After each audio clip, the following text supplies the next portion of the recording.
rise on this, especially for exclusive advertising. Life begins at 40, they say these days. Congratulations to Ghulam Kibriya and his fantastic team at Exclusive Advertising. Let's give them a astounding round of applause at the very outset. Keep yourselves warm, ladies and gentlemen. And there are people who just don't work in an industry, you know. They quietly rewire how the industry works and thinks. And here's someone who's made simplicity very revolutionary. Someone who's turned silence into storytelling, got in powerful gestures to create what comes as an idea. It gives me immense pleasure this morning here in Guwahati as a part of the 40 years celebration of exclusive advertising to welcome the very dynamic, and of course you see how simplicity rules. Young ones, friends, familiar faces in the audience, ladies and gentlemen, put your hands together for the very dynamic R Balki. And with that note, once again, what a delight it has been. We met up yesterday evening, straight when he came in from the airport, and straight away got into a very sweet conversation. Of course, Shanab was there, a very dear friend. Well, in a world full of clutter, you taught us the power of less. And for the young ones up there, till they gather their thoughts to, ask you the questions, I would like to very fondly ask you that the power of less and simplicity, when you look back at your early days, what mattered more? Was it talent or the courage to think differently? And before I place it for R Balki, he was thinking of becoming a filmmaker. But when he went to a college of filmmaking, a school of filmmaking, there were too many questions asked. That's what we get to hear. But he said, if this is the way it's going to be for the process of filmmaking, thank you very much. I will do things my way. So was it courage that mattered most? Or did you think that it was thinking differently that was the cake? Hi. It's a pleasure being here, and thank you, Mr. Kibriya. Thank you, Shanab. I think it's my privilege to be here on a very, very special day. I think 40 years of any advertising agency anywhere is a landmark achievement. But 40 years in Guwahati, in a land that I did not, when I joined advertising, even know had advertising agencies, and to have such a special agency, and I've been reading about them and their achievements, and I'm ashamed that I haven't been part of this experience in some way or the other before. So thank you, Mr. Kibriya, for actually enlightening me and actually doing something so remarkable that all of us in the country are really, really proud of. Thank you. The question you asked me was it simplicity? Yeah. Or the courage to think differently. I'll tell you what I've always felt about advertising. A lot of people say a lot of things about advertising. I remember very long back when I told my parents that I was joining an advertising training program. And those days, a thing called training programs were not there. In fact, Mudra started it before even Mica was a vision for them. The six of us. So I said, I'm going for this training program, something called copywriters they were trying to train. And I had no idea what copywriting was. I always wanted to make films, and somebody conned me into this advertising stuff. So when I was going there, my mother asked me, what is the business that you're actually joining? So I picked out a newspaper, because the TV was not on. I picked out a newspaper and I showed her an ad. And the ad had a beautiful picture and a line. And at the end of it, it had an agency name. You know, those days we used to have key numbers of the agencies that used to do the ads. You will always know which agency. So I showed her that. And she looked at it quite point blank for about 10 seconds and said, "You're actually, there is a business. I mean, you mean people work?" I said, "What do you mean people work?" For this putting one picture and this one line, people work on this. There is a company. This is a business. This is a profession. Uh, she couldn't even believe that there were hundreds of people working on producing that one picture and a line. You know, I really learned the way people look at advertising, not the way I never knew anything about advertising. So my mother's very first statement said, "That's all. That's how people see advertising." Extremely simply.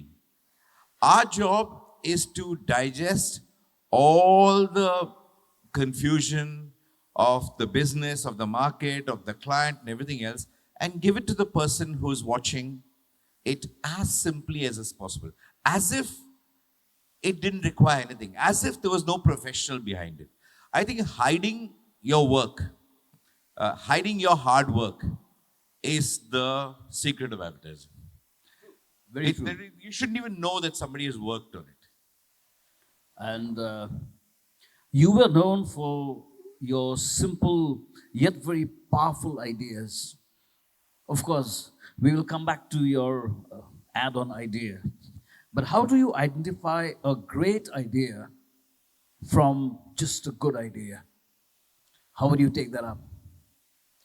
I'll tell you what happens. I think before an idea, I think all of the people here are going to be are practitioners of advertising or going to be practitioners of advertising.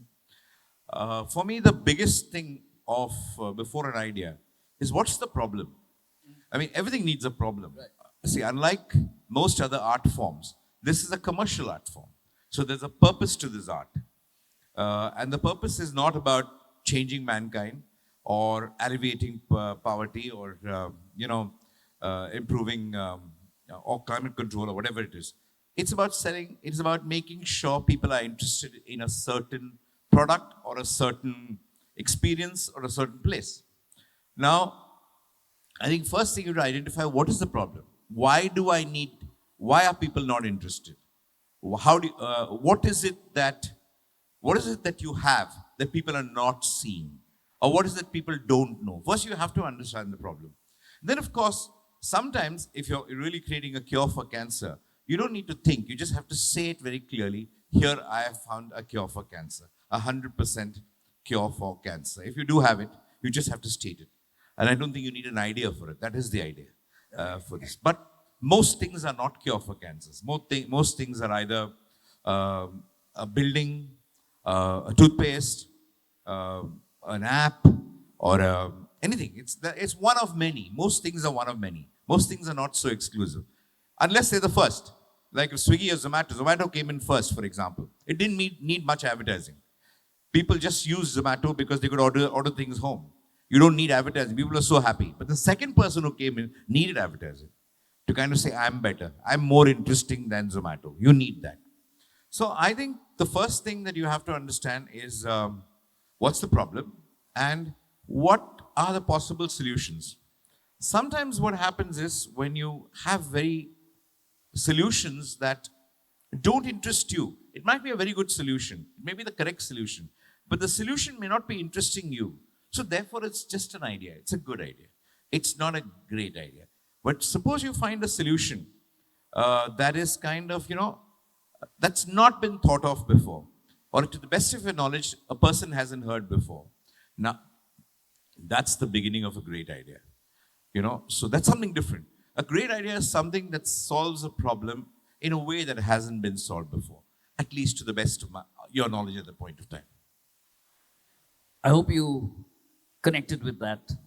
An idea which is not solved before is what the magic is with this gentleman on my right.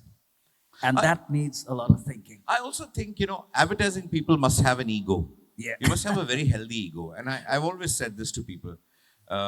most they used to be chairman of companies before, who used to come and tell me. Uh, they used to, come tell me, Baki, we've done this.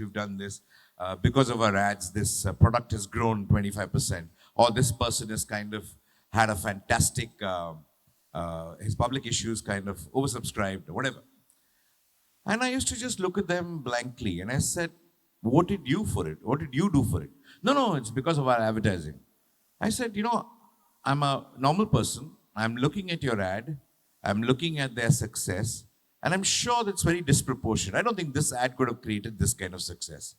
A lot of success sometimes happens because of the client. First, you have to acknowledge that. It's got very little, it's got, of course, something to do with you. But in many cases, you're just a very small helping hand. But there are some cases where you need to have an ego, where you take as much credit for a client's success as they do. And the ego battle between you and the client, hey, I made it successful. Imagine going and telling a client, hey, I made you successful. Most probably he'll slap you because he's paying the money to kind of engage you. But it's a very healthy ego to go and say, no, I made this happen. Because then what you're saying is, there is some part of you that's in a success. It's just not what he wanted you to do. There's something of you that you've invested, and you're as part of that product. You're as much part of the product as he or she is at that point of time. That is what I think is the ego of advertising. To claim credit very rightfully from a client, and for a client to actually secretly acknowledge that that is true. I think both sides are very important. And that's when it really works. That's when advertising really works. Like I tell you, a lot of famous ads you look at, you would say, yeah, they were great products, but you can't take those ads out of that product. So the client is actually he's not fully the client. But do you think ideas come from observation or imagination? Or do you think it's a mix of both? And I think this will, your answer to this will definitely inspire the young ones sitting around, because we come from this part of the world where, for me personally, I would see that my observation has answers to everything, with nature playing a very important role. But from your point of view, do you think the ideas come from observation or imagination, or do you think it's a mix of both? I think it's a mix of a lot of things, but it's all about imagining something in your life a little differently from what happened. And I think that's always quite a nice thing. I'll give you a small example. When we were doing an ad for Havells wires, hey, you must have all, some of you are very young, but it's not that old. There's an ad about Havells wires that don't catch fire. It's about a lady who's working in a construction, constructing a building, and it's the night time, and she's making rotis on the fire, and she keeps burning her hand, and the boy runs out somewhere. He has to pick up something for the mother to hold. He can't. He just goes around. In the construction site, there are always some wires lying around. He folds the wires like a tong and kind of gives it to her, and she looks at it and kind of uses the wire to kind of use the roti as a tong. And it says, wires that don't catch fire, Havells. Now, I think who is interested in wires? We all have advertised, we've all seen so many wire hoardings, wire ads, wire this thing. We're really not dreaming about wires when we get up in the morning. No consumer also is dreaming of wires. So, at that point of time, when the client said that it's a very important ad, it's an important product for them, and they've invested so much money in wires, I was just telling them, listen, I told them a story about how my mother, we were South Indians, we were in Bangalore, and we all used to eat rice. My father was the only person who used to eat rotis in the night. And every night, she would make rotis for him. And she never had tongs. They used to do it over the stove like that. And she never burnt her hand, but I always used to feel she was burning her hand. And I used to curse my father for making her do those rotis. In fact, I never used to like him for a year or two. I had great issues with him for almost making my mother make those rotis every day. And that always stayed in my mind. I thought he was very cruel, that he didn't understand. He used to laugh at it. My mother also used to laugh at it. But that stayed with me. So I remembered my mother getting burnt when I said Havells. But why would you think of your mother getting hands burnt when you're doing a ad for wires? That's the imagination. I mean, that's the connection. I think it's all about making interesting connections about things that are normally not connected. It's not about either borrowing from real life or imagining. It could be both. But it's always making a connection that has not been done before. Because there is very little original. Everything has been done before. But two things have not been connected in one way before. Some other two things have not been connected. It's about creating new connections, and that's what it is. True. Creating new connections, if we have to take it from there, I will come to a very important factor a little later. That's the risk factor. But with creating connections, if that is the way forward, the young students, I'm sure some of you are definitely thinking of a career in the world of advertising. But if that is the case, Balki, what should students learn, or for that matter, in today's world, unlearn before entering the industry? And if you had to design a curriculum for students who wants to pursue advertising, what would you remove and what would you include? What would be the important things? I would really kind of remove a lot of information from people's heads. And if I were to just give you a pen and a paper and wake you up in the morning, have your chai, coffee, whatever, and put you at a table, and I say you have 2 hours to crack an idea, and that's all you have. I don't want you to read anything. I don't want you to think about anything. This is the problem. This is the product. Just think of an idea. I think most advertising, most design, advertising, or most creative storytelling starts that way, with a blank slate. Once you have, because unique connections don't happen when you're overloaded with information. Because you will always feel so many things have been done in the world. You'll always try and do some interpretation of that, some kind of a variation of that. But the joy is actually feeling when you get up in the morning and say, I know nothing. I just know this, I know this. I've not read anything about it. I don't even know who else in the world has done anything about this. Just trip on it and see if you find it interesting. You may later on in the day discover that somebody else has done it. Then you go back and kind of discover another one. But just don't overload yourself with information. The problem with a lot of young people today is they know too much, not too less. You don't need advice from me. You know so much more than I do. You know so much theory about communication. I'm sure you know so much more about design. You know so much about technology, where to get what help from, which app is going to do what. But the one thing you don't know is to not know. True. Just don't know. We actually were privileged by lack of information. Sometimes a lack of information is the most beautiful thing you can have because it opens your mind. Otherwise, you become a slave to a lot of things that happen. You feel much smaller. When you don't know, you feel much bigger. You know, there used to be sayings before. You think you're a king in a small pond. It's lovely to be king somewhere. And the best place to be a king or a queen is in your own head. And it's good. I think for me, the advice I'd give to all people is start with less information and then use the technology the world has given you to explode your idea. Don't use it to create it, because then I think you will not feel the joy of advertising. The joy of advertising is all about, hey, where did that come from? Nobody knows how they get an idea. Till today, I can say I connected this with this. It's not I connected with this. I let it connect. You know, you have to be patient to let a lot of mediocre, boring stuff kind of go out and wait for something to drop in. And you take the credit for it. The connection happens from somewhere, but you have to allow it to happen.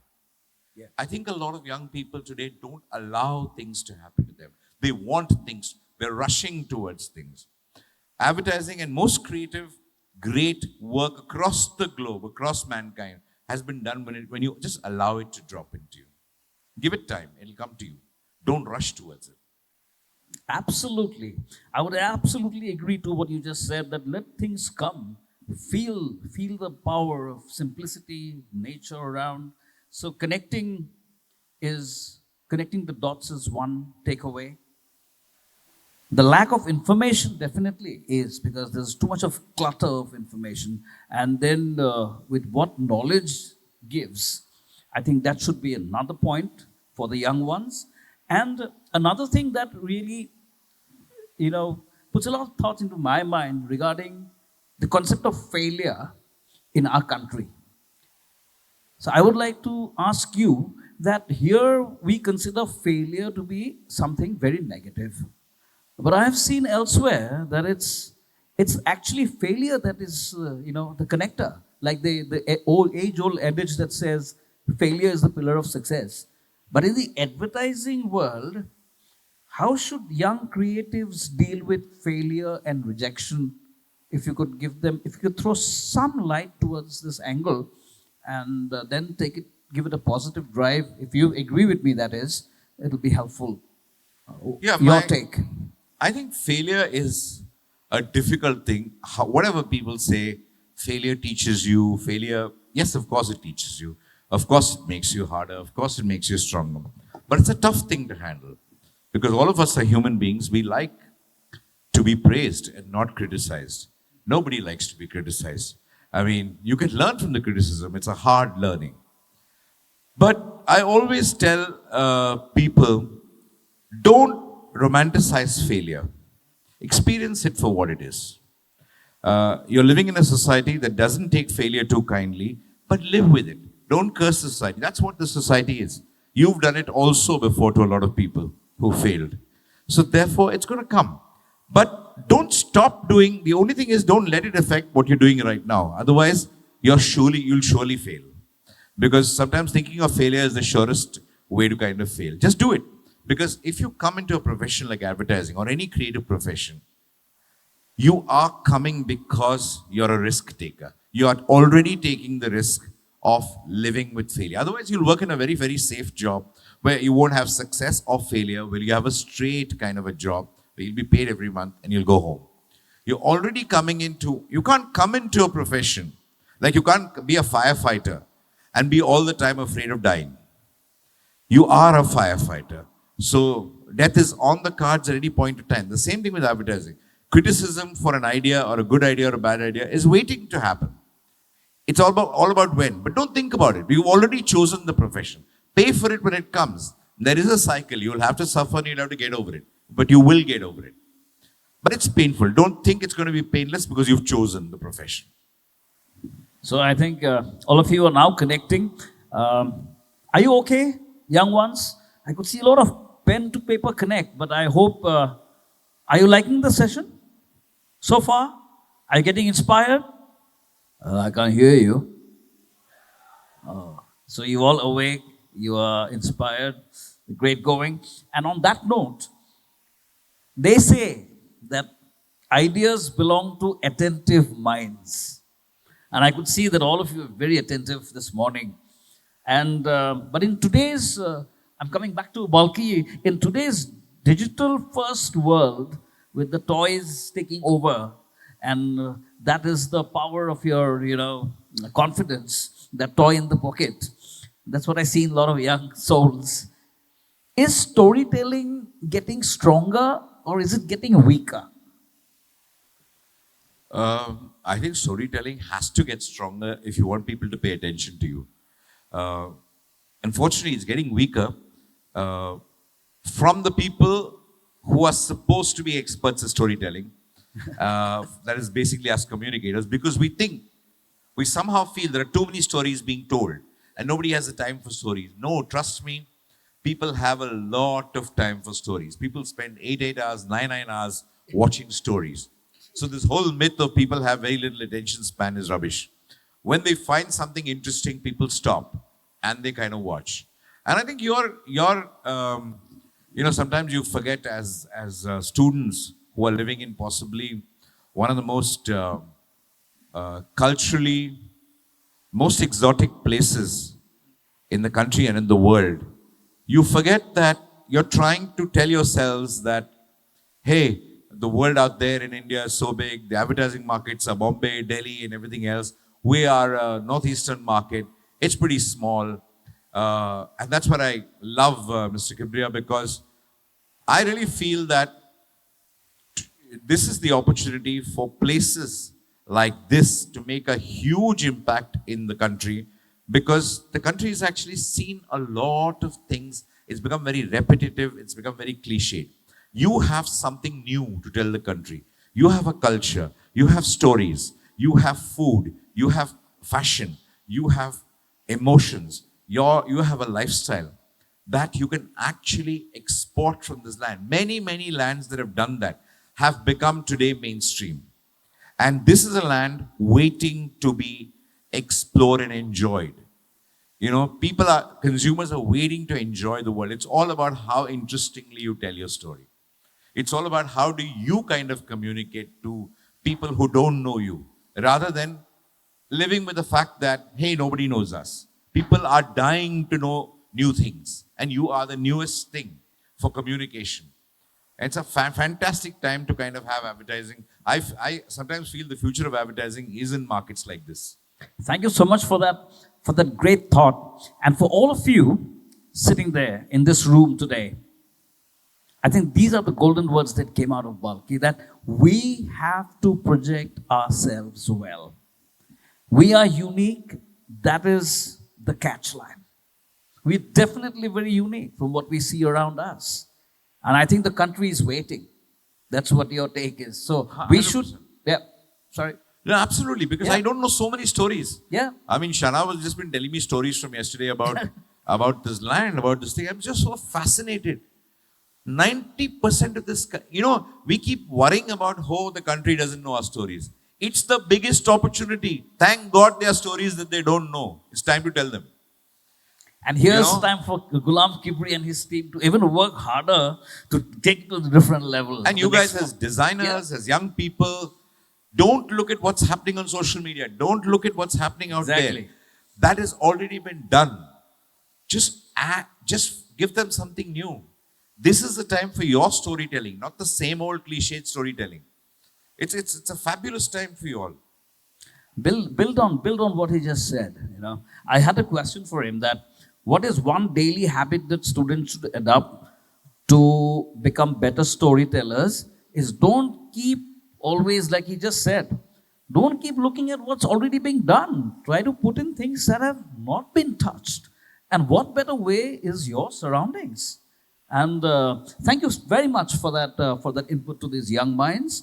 And with that, I would again bring in a bit of the Northeast context. So what is your first instinct when you see creative work coming from regions like the Northeast? Whatever it is, be it a person, be it a product, be it a film. And what do you think personally stands out in them? I think I've seen Mr. Barua's films. I've seen Reema Das's films. I've read some books from here. I've heard the music of the Northeast. It's so much, so relatable, and yet so unique.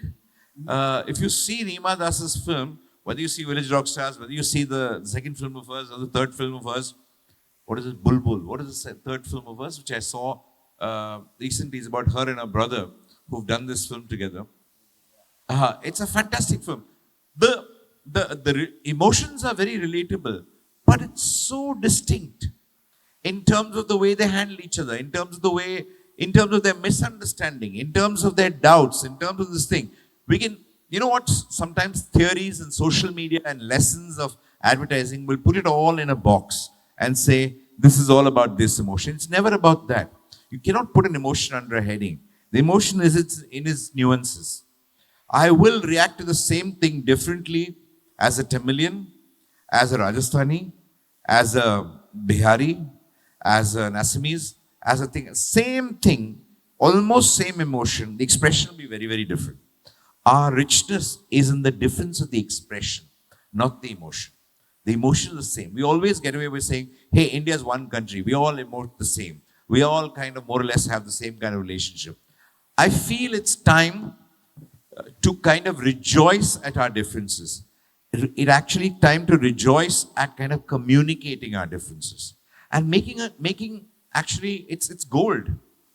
I want to see a very different kind of how do you express this thing? That difference is what is joy. Today, that is currency. Today, amongst all you young people, where you know so much, you see so many reels. You guys are watching reels every day. You guys are, flooded. Your eyes are bloodshot by the time you kind of go to sleep. So much you watch.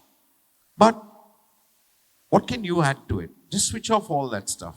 And when you add to it without seeing all the stuff, you will see that that becomes news. And that's advertising. How to be unique in a world full of noise.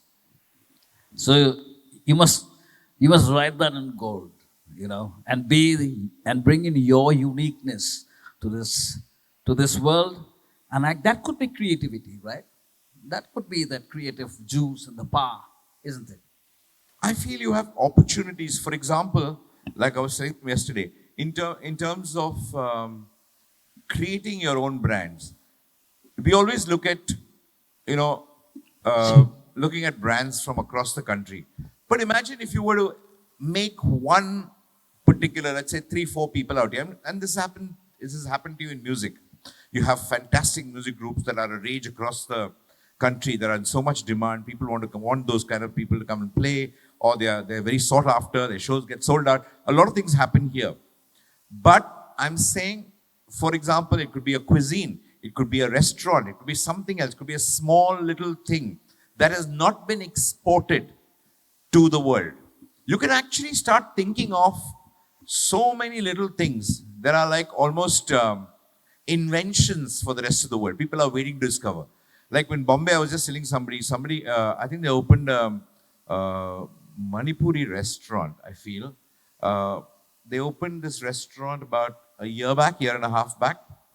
It wasn't a very good restaurant, okay? But it was not done by proper people. But still, the first week when that hole in the wall, small little restaurant opened up, we don't have a restaurant. We want to taste that food. So the queues that were outside that shop, you couldn't get a table in that place. Okay, so we were all kind of waiting. I had to use somebody I knew from Manipur who was my wife's, physio or something. She actually recommended somebody and we got a table. It was that tough, and it was not a good restaurant. It was like somebody who's not really doing justice to the kind of food it was. So small little things the world is waiting to grab. Do not think that you have to follow at all the rest of this country. You have to lead the rest of the country. You have a lot to give, very little to take. So that's the wealth of advertising that you have. Right. So you do agree that regional identity can become a good creative advantage in advertising. Regional advertising, a regional identity is an idea for the rest of the country. Great. A regional idea is a new idea for the rest of the country. So thank you for that input. And Stuti, you have to keep me posted on my time. You have to indicate how good I'm going with time. But before you give me the first warning, this is something very personal, a personal craft. How do you keep your thinking fresh after so many years of tough work in this industry? How do you keep your ideas so fresh every time? I just believe that, see, sometimes when you know you're not qualified to do anything else, your mind is actually clutter-free. See, I'm not an actor like you are. I'm not what do you say? I'm not as much into literature and culture as you are. The only thing I have is to kind of just play around or just dream or daydream or just gaze and play around with new ideas in my head. So that's all I do. It's nothing. It's just a series of accidents. But I do one thing, but I let the boring ideas go. I don't kind of grab onto it. I just let it happen. And I don't do, like, for example, I don't do a film unless I'm very clear that it stayed with me and it's still exciting me after, let's say, 5 months, 6 months. I don't get an idea. I get very excited by an idea, but if I stop being fascinated by it in a couple of weeks, I let it go. But sometimes an idea stays with me for a very, very long time. So then I kind of go with it. So I think that I will take from your end that you do keep storage empty. so that you can No, get I'll lot give you of an things. example on that. I think that when you said idea, I possibly met the most creative man when I was doing Padman. Okay, I refused to do a film on anybody's life. I refused to do a film on anybody's book, on any other story, because I realized I'm very averse to doing films on real life incidents or biopics simply because it's already happened. My joy is telling a story that's new. It hasn't been told before. It's not happened before. Various people have very different ways of doing films. I have a different way of doing film. So when Padman, somebody wanted to do a film on this guy, I knew about Muruganandan. He was the guy, if for those people who don't know, he was the man who actually made the first low-cost sanitary napkins in this country. And he was a man trying to make a lot of women use sanitary napkins. It's a very difficult kind of a thing to do in a rural kind of a setup in the 80s when you can't even say sanitary napkins loudly. So I met him and I said, no, I don't want to do a film on his life. So Akshay just said, why don't you just meet him? So I said, I'll meet him and let's see. I was very reluctant. Except one small little joy I had in one small little interest I had in my head is somebody is trying to make a mainstream film where the hero is the sanitary pad. Where will I get a chance to do that? Then Akshay Kumar is co-starring Akshay Kumar, starring sanitary napkin. I said, okay. That was the only thing that was driving me. I said, okay, I went and met him. You know, I met this man, and I want to tell you what advertising is through this one man's conversation. I don't think you can learn more from anywhere in advertising than from what I learned that day. And that time I'd spent 25 years, and to him, I was the advertising expert, but I'm going to go to him to ask him about a story. He was in a workshop. He was wearing a white shirt, like all workers do. He was wearing a white shirt. And he was in a workshop doing some lathe machines. He was oiling some lathe machines, which are making those, cutting those pads and making those things. So I was sitting there, and he did one very small gesture, he told me. He had a checkbook in his hand. He signed a lot of blank checks and threw it at the corner of the workshop. It's a very dusty, oily workshop. You can't imagine. And a checkbook at the corner. And there's nobody else. Only him and me sitting. And he was there. He was telling me his life story. To the corner room, I'm seeing where one guy came.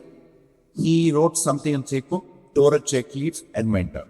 Other guy came. He wrote something in checkbook, took the check leaf, and went out. It's all black checks. And I kept looking. And this was all drama. He has done this for me to ask him this question. I realized that. So I'm looking, I went to the corner of the eye, I guess. He said, what are you looking? I said, it's not up to you, worried. They're writing whatever they want. You just blank checks, whatever. He said, no. They'll say there's 100 rupees only there is in the back. If one fellow takes more, the other fellow has to be giving it to this chap. Or this guy has to give the other chap. So they only have to pass. They can't cheat you. If you have only this much money, that's all they can take. They can't take on that. So each fellow will know exactly. Otherwise, they'll have a lot of people calling back. So I said, that's a damn. He said, see, the cost of losing, say, 20 bucks, cost of being cheated by 20 bucks is less than the cost of hiring an accountant. I said, wow, I was super fantastic. Okay, I was depressed. And he was telling me a lot of stories. It started like this. By the evening, he had his hands full of dirt. You know, a lot of the space and everything on his shirt. And I was going to the airport. And he said, okay, I have to do a talk at the PSG College of Tech. And this is Murugan. He speaks broken English.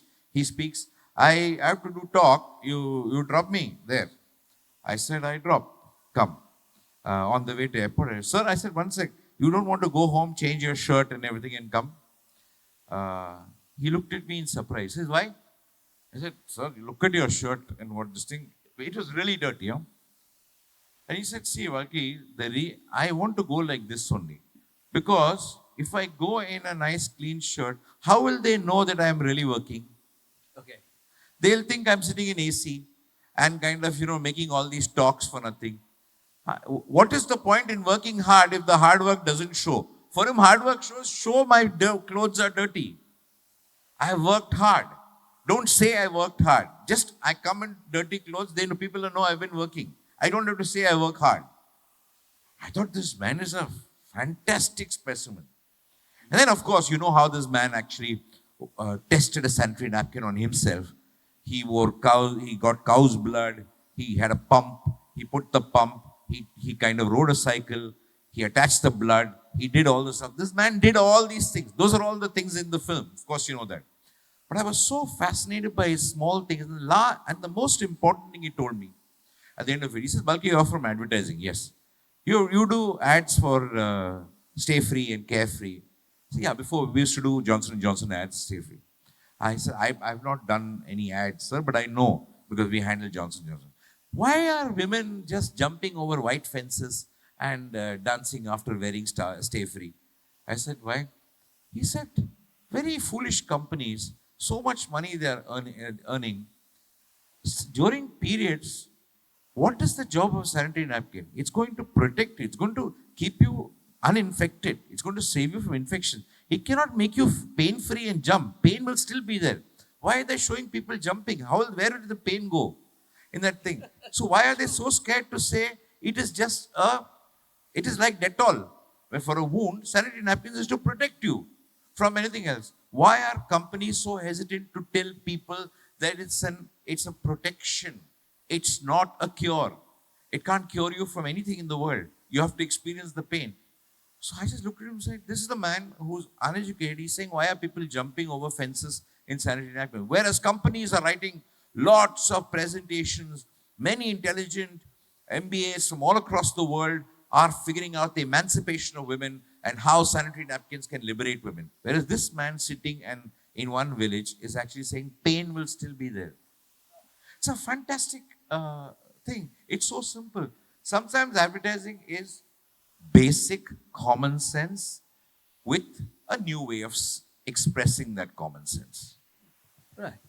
And so these are thoughts actually, very simple, and yet there's a connect. How are we doing on time? Because I have a very interesting rapid fire with him, which I'm sure we okay? Then we will open it to the house. So the young ones, along with familiar faces there in the audience, the teachers and the students, you all will then take the factor of risk and trust. I leave that to you all, because this industry is like that, and I'm sure who better but to hear it straight from the man who's been doing this religiously for so many years. So I leave that factor of trust and risk to you all. But here's my quick rapid fire with you. One ad you wish you had made. One ad? One advertisement you wish you had made. One ad that I wish I had made. हर घर कुछ कहता है. Asian Paints. Asian Paints. Great. So you loved that. That's what I told Piyush for the first time. We normally curse each other's ads and kind of call each other up. And I called him that day and I said, I wish I had made that. So it's possibly his best work. I'm actually answered on my second rapid fire, but let's see what comes again. One word that defines great advertising. Defines great advertising.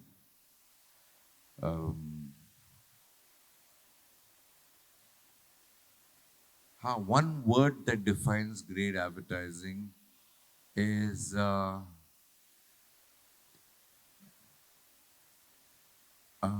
Hold it, be patient.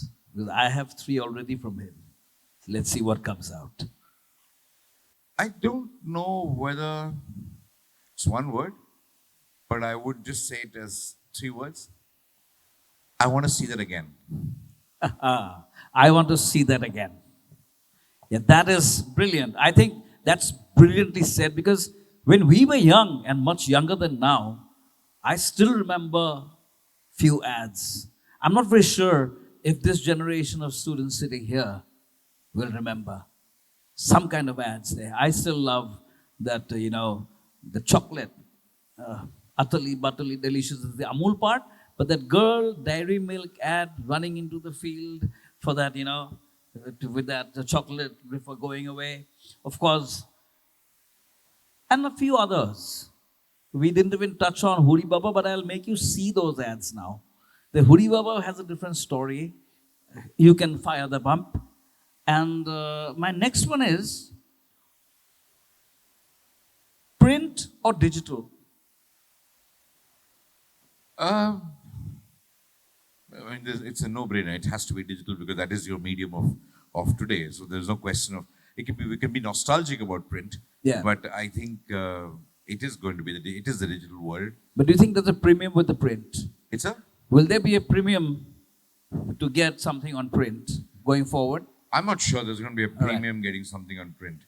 See, you have a problem. I'll tell you what the problem with print is. Not so much of,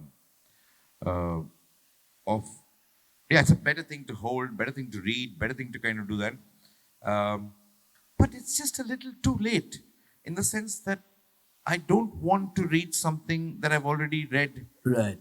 quite late. I think it's just that one day. What we used to say, the next day's newspaper is the latest news. But today, the next day's newspaper is very old news. Mm-hmm. That's the problem with print. And that's why I think it's nice to be nostalgic, but it's not, it can't hold today. Right. I agree with it because I see a lot of young people now going back to things that are vintage. Suddenly, I see a spurge of interest towards everything that is vintage. Vintage is very different. Vintage in yeah. design is very different. Vintage right. sometimes in magazines, to just kind of, store and keep and everything is different. But not for communication. Not True. Agree. And that's my last one.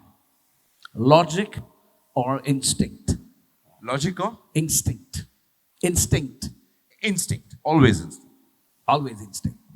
So, my dear young ones, I think you have enough now to fire back on this lovely, wonderful, simple, unique man sitting on my right.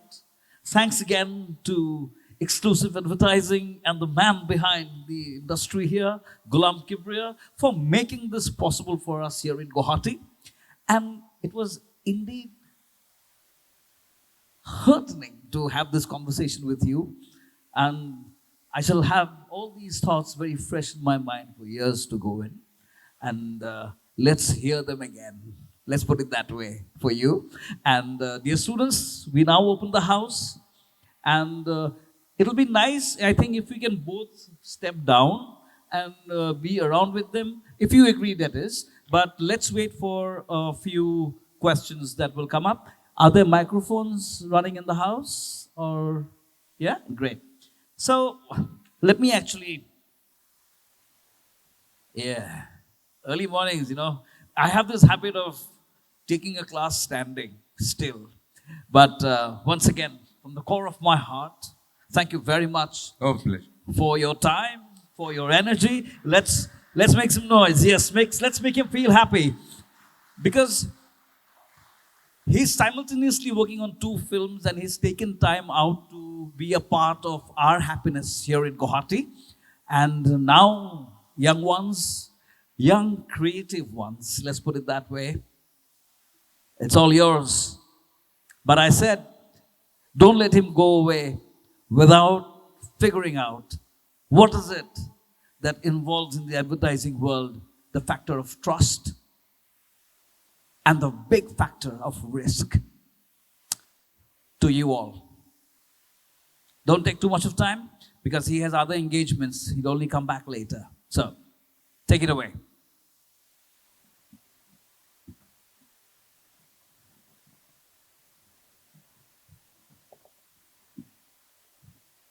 Good afternoon, sir.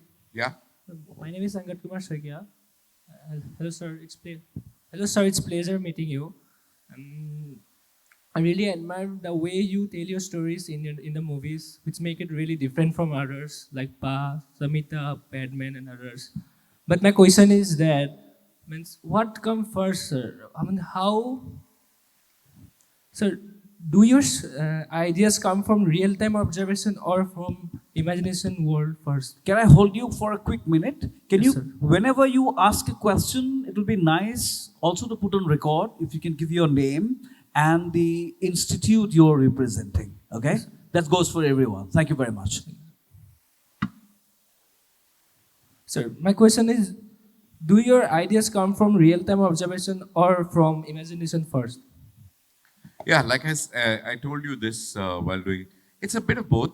Sometimes it is always a derivative of something you observed, but you connect it differently. So you imagine something that you observed differently. That's what it is. So what do you like? The movies which you make in real time, means real life observation, or the fictional ones? Sorry? Means, sir, what do you like in making? The fictional movies or the real time movies, real observation movies? No, I think fiction is all about actually having a real life incident and giving it a new twist. Fiction is not about completely everything can't be fiction. You know, there is a particular thing that you've experienced, but you just put it maybe in a different world, or you maybe kind of change the emotions around what you've kind of experienced. So it's changing something. So it's fictionalizing some real life experience. That's what fiction is to me. So therefore, I like both. I really don't like portraying life as it is. Some people do love doing that to really make a very realistic film on exactly how life is. For me, it's all about uh, giving back. Whether it's advertising, whether it's films, just adding something to life, which at that point of time is not there, or in that particular space is not there. It could be either it's a simple little newer way of a relationship, or a simple kind of even a catchphrase, or a simple thing. Give something back. I don't like just borrowing from real life and not giving anything new back, because I think it's the job of any kind of art, whether it's commercial or whether it's pure art, to give back to life. So I don't believe in this theory of advertising where it's supposed to sell at any cost. No, you sell by giving back something, not besides the product. Thank you, sir. Pleasure. Good morning, sir. Myself Saurabh, and I am from Where are you, Saurav? out here, sir. Towards your left. Oh, how's the voice booming from the air? Good morning, sir. Yeah. Myself Saurabh, and I am from the MBA department of Guwahati University. I want to ask the question: do you think censorship limits originality? Has it ever forced you to alter a core idea behind it because of censorship? Um, I think censorship doesn't. I don't think. I don't I don't agree with this idea of censorship at all. In the first place, it has no place to be there. But there are so many sociological reasons for it being there, not being there. The state of various countries, state of development of various populations, or the state of situations in our country, or the kind of sensitiveness that there is in this country, which is not there in many others. But I definitely don't think human beings need censorship. Because we are creating an art form. Why is somebody censoring those art form for us? It doesn't this thing. But I don't think it really hampers creativity. Yes, you may not be able to use a few bad words. You may not be able to show a few things. But where I find it very, very suffocating is if you're doing a real life incident. For example, if I can do let's say, a story on what do you say, real life character. It's so difficult to name people in this country. It's so difficult to name. Everybody is willing to fight. I don't think there's a way to control the violent reactions to points of view. So that actually suffocates you. Therefore, censorship is almost like saying, please don't get into trouble like this. There are too many people we can't control. Whereas in many parts of the world, you can freely talk about somebody without skewing that person's life. Because I also feel when you're doing something historical or something that's happened in the past, it's very important to be authentic to that history. I'm not saying you have to be true to that history, you have to fictionalize it, but you have to be authentic to it. Because a lot of people discover the history from that. So you're actually cheating a lot of people when you either skew it politically or skew it for somebody's convenience, or you skew it. It's a crime to do that. I wish censorship also comes into play when they do things wrongly. I would like the censors to play a very big role in correcting wrong things. How can you portray this like this when it didn't happen like that, even if it's inconvenient to the political party in power? You know, I think that's the power of censorship. Censorship will be true to protecting our heritage, our history, our facts. You can't conveniently use cinema to change facts. That's wrong. That's where I think censorship should be really used. Thank you so much, sir. Pleasure. And while the next hand goes up, was there an idea that scared you after you approved it? Ever? Suppose you've approved an idea, did it scare you at all? Any idea? No, it didn't scare me. I would get excited by it. I'd be kind of jumping with nervousness on that. I mean, a lot of ideas, yes, were not scary. It was like really more exciting. I don't think if it's scary, you won't do it. Okay. I think it's unhealthily exciting, I would call it. It's All right. Because that was a curious question I had. Anyway, I saw a hand going up right here in front. Yeah, please. Please introduce yourself and fire the question. Can a microphone reach him quick? Thank you.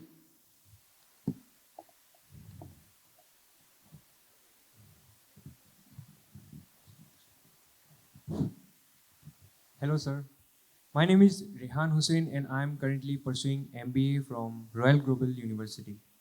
So, my question to you is advertising can promote almost anything, right? So, where should we draw the line? Like, what kind of things should not be advertised because it can also have a negative impact on the society?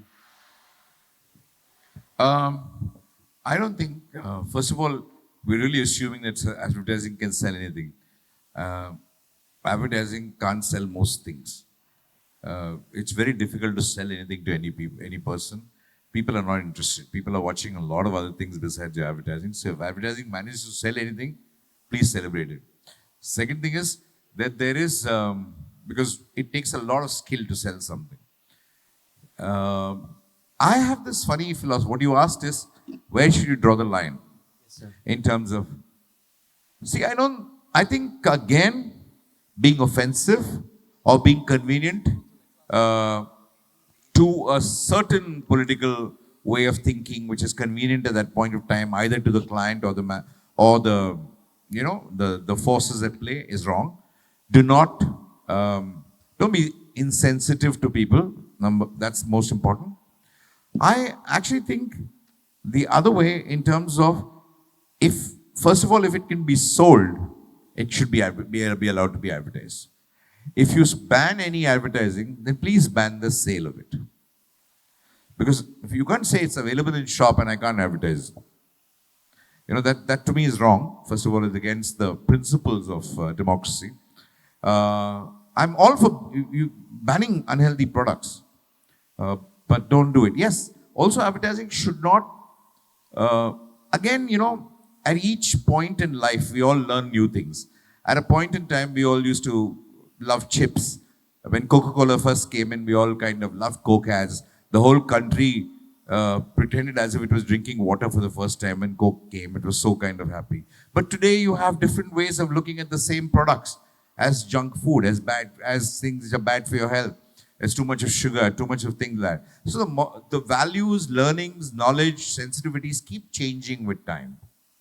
They are really, they keep changing so much. So what was right before may not be right today. What is right today may not be right tomorrow, or may become right. What is wrong today may become right tomorrow. So you have to be true to the sensitivity of the time. That's the best you can do. Before at one point of time, I'll give you a small example. I asked Tanishq to do one ad long back before we did the remarriage ad of Tanishq. I actually told them, in the 60s and the 70s, and this is true for my father and a lot of people before him during his time, dowry was a common thing. It was always a law. That somewhere, I'm sure it was a law, but nobody read the law. It was such a common practice everybody would say, okay, you need to give. Even if nobody asked for it, it was assumed that a girl, when you were marrying off a girl, in some cultures it is a guy who has to give the dowry, but in most cultures it has been the girl who has given either gold or money, as if somebody is buying her, or the father is paying somebody to take care of her for the rest of her life. That was the thought. Now today it's a very wrong thing. We all know it's a wrong thing. We all think it's an abhorrent practice. But what about, just imagine the people who are watching that communication today. Suppose I'm doing an anti-dowry communication and my father is watching it. Okay? In his time, dowry was never a problem. He may not have asked for dowry, but my mother's father would have given her jewelry while getting married. I don't even know the facts, but I'm assuming they would have. What would he think? Would he think of himself as, shit, I was such a bad man, or I did not know? Or would he think of himself as, oh God, what do I do now in today's time? Because we live in two different moralities. Exactly. Sir. Today I'm living. So I told Tanish to do an ad when a daughter is getting married and the father and the daughter is saying, the father is trying to buy the jewelry for the daughter. The daughter says, no, why the hell are you buying jewelry? Either he buy, I've got my own money, I can buy it, or the damn husband who's I'm getting married to can buy it. You have no business to buy my jewelry. The father suddenly realizes that's not what he ever told his father or his wife. And he got married. He just accepted it. So it's almost a way of paying back. If the father buys jewelry for his wife, for his daughter's marriage, it's a way of the father saying, I didn't know, I'm sorry at that point of time. So it's also a great thing for you. So morality can be handled in different ways by advertising. Can be doing very beautifully handled by advertising. But don't get stuck up on this. We all love to point out something that's wrong. Okay? But I think there's so much to celebrate that's right. So let's focus on the celebration, right? Let's not keep on tom-tomming. Because any activism, anything, when it's wrong, 20 people will say, where do we draw the line? How can they do this bad? But we had so much fun eating chips, yeah. Now today you curse the same fellow for kind of advertising chips. So what do I do with the fun? I had so much fun. Why am I willing to give up the fun for your morality? I don't know. What about the tobacco company, sir? What? What about the tobacco company or the tobacco products? So what I think he's trying to Tobacco products. Yeah. Yes, sir. Listen, I'm a smoker. Okay. Now, if I can buy a cigarette from outside that, we all know it's harmful. We all know it's cancerous. I don't advise anybody to smoke. But I'm smoking. I am determining my own life. Okay, what I want to live, what I don't want to live. But if you're going to allow it to be sold, I'm not quite getting the logic of why you're not allowing it to be advertised. I don't get it. What puzzles my simple mind, Balki, is when we get to hear, especially I've these never days. done an ad for exactly. smoking kills cancer. So, big stalwarts saying Smoking causes cancer. the gutka companies, what puzzles my simple mind is that after saying all those lovely things with those fancy names and all that, it suddenly says, oh, my Hindi is not very good, but it says, it's not very good for health, hanikarak. That line goes immediately after 10 seconds of praising everything around gutkas. And then suddenly that line goes.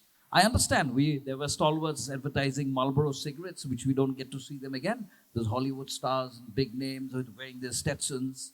Then you putting, just for the sake of discussion, young ones, then you're saying that surrogate advertising, you have big brands of alcohol, but you're saying you're buying only soda or sparkling. But what about these gutka ones? I understand they are big barons in the industry. But what puzzles my mind is people are still advertising and then suddenly you put in that disclaimer saying that the hanikar, okay. Now, what is your take on this? But you I think said it's you quite have a ridiculous designed because why are you banning advertising? I'm not, today's time with so much knowledge, just by doing an ad for cigarettes is not going to make people smoke cigarettes or alcohol. Whereas if you watch Durandar, The Revenge, almost every scene is the hero walking in slow motion with a cigar or a cigarette in his mouth. Yeah. Now, I think more people see Durandar than any ad which is going on. There more people are going to be seeing that stuff. Yes, you have a statutory ad saying tobacco smoke usage is injurious to health. You have a little statutory stuff kind of happening there. But you've done the job. I mean, if I want to be influenced by Ranveer Singh, I will be influenced by Ranveer Singh. I'd love to have a cigarette in my mouth to kind of do that. I think those are, I really feel that you should, if you really mean business, do it like New Zealand, where they ban the sale of cigarettes. That's what my Just point ban the is. sale. Don't keep saying gutka bech sakte ho, par gutka advertising nahi kar sakte. Then you're cursing the actors who advertise, cursing everybody who advertise, but you're making the money out of the sale of gutka, of the taxes of gutka, of all those kind of stuff. How can a government earn from things that are injurious to your health? I don't get it. That puzzles my mind as well.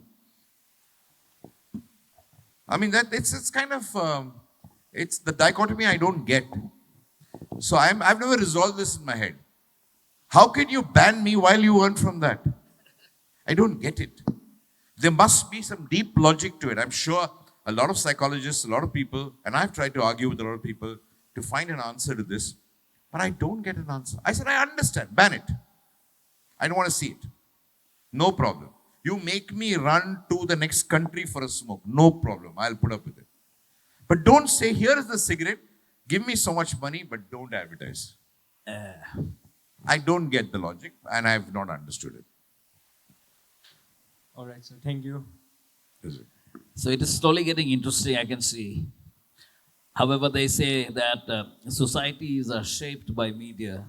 There are a lot of media students, teachers around. Society is actually, I don't think no longer shaped by media because I think people are becoming more and more wary of the media. Because the media is up for it's like it's a product which is being sold. So when what is not supposed to be a product is also a corporate product, is also subject to market forces, you can't put all your trust on it. Even that needs to be advertised. True. And there are too many choices these days. When Too it many, comes too to many, media. too Too many of them. Any questions coming up? Yeah. Like I said, let's keep it crisp. Good afternoon, sir. Sir, I am Pragyan Bhuya from Guwahati University, from the MBA department. Sir, I would like to ask you that today AI is taking over. Like, there is a very big discussion that is AI taking your job? So since we can do everything with AI, like you just talk about ideas, generating ideas. We can generate ideas on AI, and also now AI is helping us to make ads. So which part do you think never be replaced by AI? Or can be automated? No. I don't think you or I can ever answer that question because we human beings have created something which is so stupid. You can't create something that can actually replace you and expect to be called brilliant. Okay, I feel this is not a question of saying that, hey, we human beings can still beat it. Hey, we still it's going to evolve in a way where maybe we'll have to learn newer skills, we'll have to learn something else, we'll have to do other things in life because AI is here. Our biggest competitor is not your next student, your colleague is not going to be our biggest competitor. The machine that we have created as human beings, the intelligence that we've created as human beings and put it into another box is going to be our biggest threat in the world. And it's going to happen. And there is no one section that can be saved from it. It'll happen. But we'll develop newer skills. We'll do some other things. Again, like this conversation will be irrelevant in 5 years. Completely different kind of things may happen. What we are speaking right now will have no relevance in 5 years or may have huge relevance in 5 years. I have no idea. Today we're living in a world where you could predict 20 years back that it would be like this. Today you're living in a world you can't predict next year what the environment is going to be. It's possibly the most lateral times we've ever lived. Good morning, sir. I am Himashri Gogoi from MBA department, Guwahati University. So my question to you, sir, what is the one advice for the facers of this industry of advertisement? What is the one advice? Yes, sir. Freshers in the Freshers. industry. Yes, sir. I just feel, why are you joining advertising? Are you clear?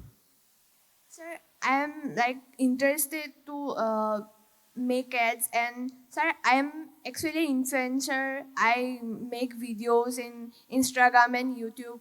So You're an influencer. yes, sir. I create content.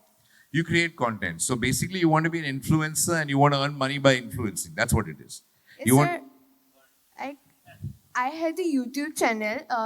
It was like 160K subscriber, but due to some technical reason, like it is now closed. So I want to start something and create something on that channel. So like, what is the one advice for? I would just advise you don't call it content first. Get an idea of what you want to do on that YouTube channel. Please do that properly. Don't say, I want to be an influencer, I want to create content, I want to do this stuff. Do you know what the meaning of content? Have you all seen House of Cards? Have you seen Game of Thrones? I'm sure all of you have seen Game of Thrones. Have you seen, let's say, Durandar? I'm sure all of you have seen. Yes, sir. Durandar is called content. Do you know what it takes to create a piece of content? We all call content as if as if they are like chips or something like that. Content takes somebody's life, 3-4 years. A piece of content tries to create. The word content was discovered by companies, businesses who have very little to do with the work of creating that particular content, because they have 1,000 pieces like that which they are putting their money in. For the person making and investing their life in the content, you don't call it content. Call it what you want to do. Say, I want to do a fashion, I want to explore Northeastern fashion on YouTube. Specify your stuff, go do your research. It's a damn tough thing. Only then will you be interested in what you're doing. If you say, I just want to be in the content business, you'll be out of the content business soon. Okay, sir. Thank you, sir. Hello, sir. Where are you? Sir, hi. Sir, my name is Dhyanjyoti Bharadwaj. I am currently pursuing integrated MBA from Assam Institute of Management. Sir, I have a question regarding one of your statements. You criticized a few Bollywood blockbusters, stating that they lack intellectual, artistic, and even from entertainment point of view. So my question is that are we as a consumer consuming the wrong kind of movies, consuming the wrong kind of information, or do you have wrong understanding about what's a good movie, and what can we all collectively do to promote good movies? Can I? Are we consuming wrong kinds of content? Sir, no, sir. You told that a few blockbusters movies are not as good as you think. So, are we as a consumer consuming wrong kind of movies, or is that bad for our society as a whole? Wrong kinds of content, or wrong kinds of false content, you're saying? So, no, means movies. You criticize some movies, some blockbusters, but sir, blockbusters are. One sec, my dear. I'm trying to tell you, I'm requesting all of you for that matter, that please frame your questions properly, keep it crisp, and keep it simple, like we were discussing in the beginning. What is exactly your question? Sir, are we as a consumer consuming wrong kind Are of? we as consumers consuming wrong kind of movies? Okay, Yes, sir. I'll tell you. Yes, sir. I'll give you an answer. Okay. I don't think there's any. You will not consume anything that you don't like. First, so if you like what is being given to you, you will consume it. Now it is about the ethics of what is being given to you. Anybody can, we have this so-called, like Dhruv Rathi says, there's a disclaimer, legal way out of anything which is wrong. You can always say this is a work of fiction and actually show a lot of true things falsely represented in the name of fiction. Okay, and I think that it's wrong, it's ethically wrong, but people are consuming it because also somewhere people like that lie. If people are consuming that in hordes, people are liking that lie. In a strange way. So I don't think it's a moralistic discussion of are we consuming. We don't consume what we don't like. We don't. What I really have a problem with is we don't have any way to know the truth today. The truth itself is so manipulated. I believe the news that we are watching, the things that we are reading, that is what we need to pay more attention to, because what we took on as media as the symbol of truth, somebody we can believe in, somebody can this thing, that's what consumption of that is what is becoming dangerous. Movies and things like that, you don't go for truth. You just go for entertainment engagement. You don't go there to really know something about the world unless it's a historical or something. Where again I believe it is ethically, morally binding on the filmmaker to make sure it is right. Sir, what should we people do to promote good movies? Come up with good movies, write good scripts, make it interesting for people to watch. That's all it is. Sir, thank you. Thank you so much. Thank you. Thank Hello, you. sir. Sir, Yeah. my name is Mohammad Kefalam. I'm from Assam Danta University, MBA student. So my question is, sir, what three things in advertisement makes the advertisement successful? First thing that just you have mentioned in starting is like emotional connection. More two things what it takes to like make the advertisement successful, sir. What makes the advertising successful? Yes, sir. First, if there's some emotion there, whether it's a humor, whether it's the situation, whether it's a story. Everything is called a story these days. Story doesn't mean a big, long story. A small, little incident also can be a story. If that kind of catches you, or if one kind of visual in that stuff fascinates you, a visual also selling a story. So if something about there is captivating in the whole, I'm watching a match, I'm watching a cricket match, okay, I'm watching an exciting match. In between overs, an ad comes. Okay, something about that needs to hold my attention to make it more interesting in the match that I've watched. Otherwise, I'm going to forget the ad. Okay, I remember product and all this stuff, but then you have to spend a lot of money to make people remember. I always believe there has to be some, can you make your ad more interesting than the program that's in? Suppose, can you, even if you're putting it on Instagram, can you make your ad more interesting than many reels that you've seen? Can you make an ad? Because most people, advertising is supposed to lead society. It's supposed to say new jokes to society, new emotions to society, new ways of learning. It's supposed to be show a light to where people can go in terms of fashion, in terms of food, in terms of everything else. But today what's happening is because advertising is following a lot of people. This is what people are doing, so let me cash in on that. That's why it's becoming less interesting. The more you follow people, people are already ahead of you. Why are they going to be interested in you? You're always going to be interested in somebody who leads you, not who follows you. So I think an ad must give something new to people that they haven't experienced before. Sir, it will be helpful if you, sir, give an example of some brand ads or something. Yeah, I just wanted to show a lot of stuff for you had to have seen it. Then it'll be easier for me to have explained, but I don't think we have the time for it right now. Yeah, but we'll show those ads as well. But connecting to that, I think You can always see it. I mean, there is a video. You can just ask them. There are lots of examples of it. So I think we did have quite an interesting discussion today morning. And dear students, there are a lot of interesting things planned out for this entire day. And from what we learned from the big man of advertising, R Balki, today is indeed very thought-provoking.